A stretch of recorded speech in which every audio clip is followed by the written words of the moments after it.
Fala galera do Futebol no Rio, aqui é o Luciano Winkler e vamos analisar Chelsea 2, Fluminense 0 pela semifinal da Copa do Mundo de Clubes. Infelizmente não deu pro tricolor carioca e de um jeito assim, cara, o futebol ele é até previsível, né? Se tu parar pra ver, quem não imaginou um cenário desse? João Pedro decidindo contra o Fluminense.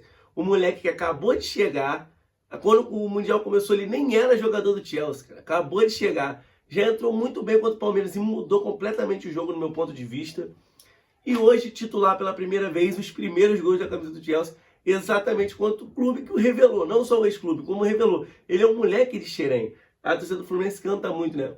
Vem que tem, é um moleque de Xerém. E hoje o moleque de Xerém mandou o Fluminense de volta para casa. Olha como é o futebol, né, cara? Com 2 golaços, uma atuação impecável, foi eleito o melhor em campo. A realidade é essa, nós brasileiros criamos os moleques, produzimos, e eles, os europeus, usufruem. Essa é a grande realidade, infelizmente é isso. Esse Mundial mais do que nunca deixou muito claro que não existe esse desnível, né, entre o futebol brasileiro e o europeu, e esse pouquinho melhor que o europeu é. O Chelsea até o patamar assim, porque está na primeira prateleira, a segunda prateleira para mim está bem igual para a segunda prateleira da Europa. É melhor devido aos próprios brasileiros sul-americanos que vão para lá. A grande verdade é essa, todo mundo sabe disso. O jogo de hoje, o Fluminense foi muito aguerrido de novo.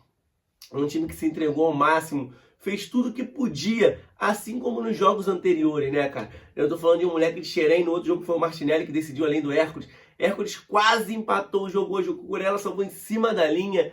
Teve um lance de pênalti, irmão, a gente precisa falar desse pênalti. Um pênalti muito duvidoso. Eu não sei, sinceramente, pra mim não foi pênalti, só que aqui no Brasil é marcado pênalti assim direto. Mas a arbitragem não é brasileira, show. Mas a gente tá vendo o Paulo César de Oliveira da vida ir pra televisão e falar que não foi pênalti. Sendo que se tu pegar, vai ter vídeo dele falando, que lances como esse aqui no Brasil foram sim pênalti. É isso que eu não me conformo. É isso que eu não jornalista dizendo, não, tava colado no corpo, não foi pênalti. Irmão, tem isso aqui todo dia, é marcado e os mesmos jornalistas dizem que é pênalti. Não é só o brasileiro que quando vai pra lá muda. O Wilton Pereira Sampaio vai lá, aqui é uma bosta, até na Série C ele consegue errar o jogo do Volta Redonda, aí quando vai pra lá, apita muito bem. Então até os jornalistas estão com essa cabeça.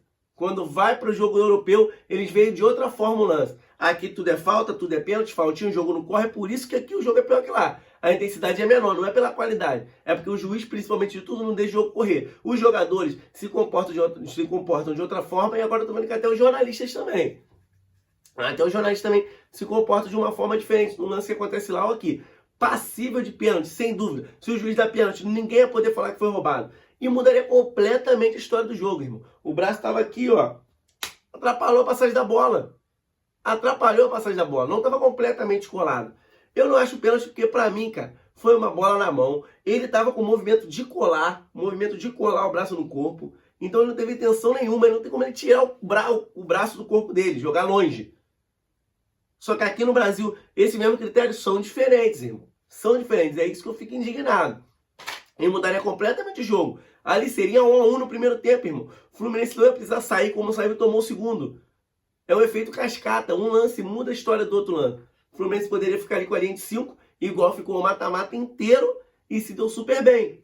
Poderia, claro que poderia. Inclusive, se o Chelsea está sem João Pedro, irmão, a história poderia ser outra. Até mesmo contra o Palmeiras. O João Pedro veio, assim como o jogo contra o Flamengo, se João Pedro tá, a história poderia ser outra, porque ele fez uma diferença absurda.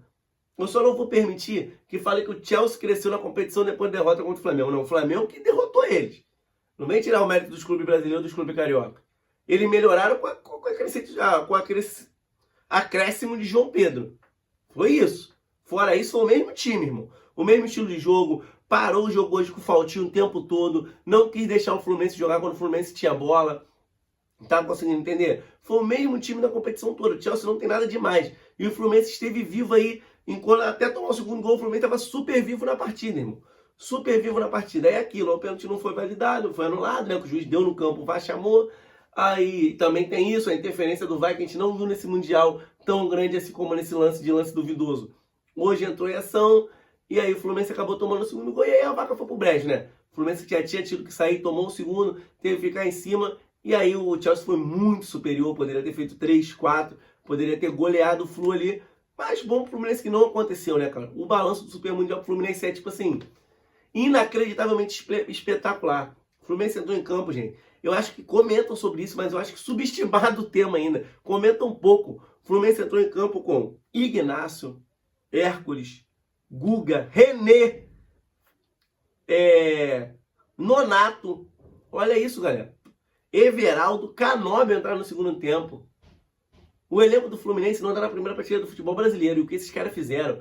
Botaram o Fluminense lá, no mais alto nível do futebol mundial. O Fluminense estava como numa Champions League, irmão. Chelsea, Real Madrid, PSG. Foi nesse bolo que o Fluminense entrou. O Fluminense eliminou o vice-campeão europeu. Eliminou o Al Hilal, irmão. Que é um time europeu da Arábia Saudita. Milosevic, Savic, Koulibaly, um monte de jogador de nome. Eu não preciso ficar citando aqui novamente, que eu já falei no vídeo anterior. Então, assim, a campanha que o Fluminense fez é mais do que histórica, dá muita moral pro Fluminense no Brasileirão. Claro, o torcedor não pode se iludir. O Brasileirão é outra história. O Fluminense não vai poder jogar de forma reativa, assim, vai pegar um Mirassol no Maracanã, mas só vai jogar de forma reativa. O Fluminense precisa propor melhor o jogo, mas Renato Gaúcho é um bom técnico nesse sentido. Inclusive, Renato Gaúcho aproveitou para limpar a cara com os jornalistas todinho, né, cara? Que criticam isso, criticam aquilo, falam que o cara não sabe de tática. Tá aí, irmão. Ele soube sim de tática, ele soube mudar o time como foi preciso. Diferente do Felipe Luiz, que eu vi um erro muito grande nesse sentido. Não mudou, poderia usar a bola longa contra o Bayern de Munique, preferiu sair jogando e perdeu. Mas assim, no geral, a participação brasileira foi espetacular. O Botafogo passou de... Tirando o Palmeiras ali, né, cara? Que não ganhou de nenhum europeu, jogou o pior futebol. Acho que ficou meio ruim pro Palmeiras ali. Mas o Botafogo, irmão, ganhou do PSG, ganhou do PSG, o campeão europeu, passou no grupo com o PSG e Atlético de Madrid. O Flamengo ganhou desse Chelsea, que é finalista do Super Mundial, irmão. E assim, foi o primeiro do grupo também, enfrentou o Bayern. Talvez se o Flamengo tivesse no outro chaveamento, a gente tinha um Fla-Flu numa final. E o Fluminense não tem nem o que dizer, né? Uma campanha histórica e espetacular. Então, assim, mostra que o futebol brasileiro está em outro patamar do que a galera imaginava. Não tem essa distância como o europeu. Hoje já falam no Brasileirão como a sexta melhor liga do mundo. E olha que a gente tem muita coisa a melhorar em extracampo.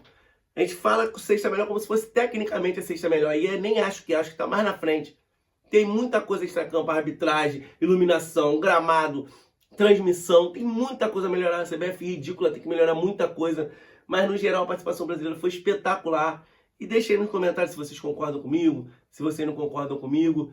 Curte aí o vídeo, deixa o like, compartilha pra mim, gostou da análise, manda pro parceiro aí, cara, gostei e tal. E não deixa de se inscrever no canal não, ajuda o amigo, já é, galera?